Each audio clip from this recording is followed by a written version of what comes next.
yompofu ayinkolo ayidlishiyele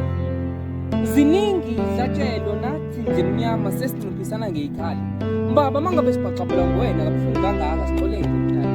mina namhlanje ngilalana njengenyamazana yebo ngizwile ukuthi igazi likabe liyakhala emhlabathini kanti bayingakho abokayini abazobulawa noma nina ningabonkulunkulu bakulo mhlaba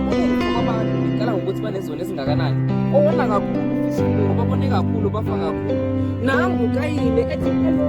eloyi lamasabakathane babamneke kusabo abanganabekha kusena muntu osomlekelele kwaJudasi ekhile inquba yakhe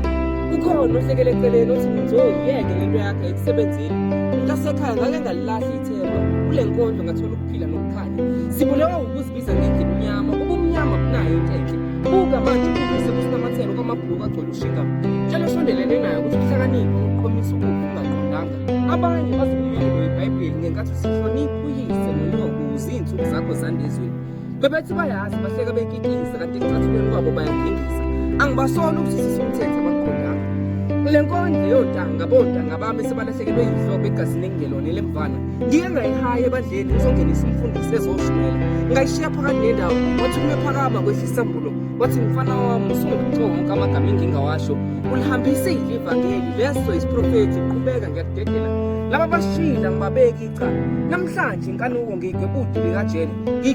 likajele ngoba abantu abasha sebabelandelana kulwandle balugobha igagasi bathe usisa umhlaba ngamagama ngabe sengiyalifika ubizo lwami umjuba umfana wombuso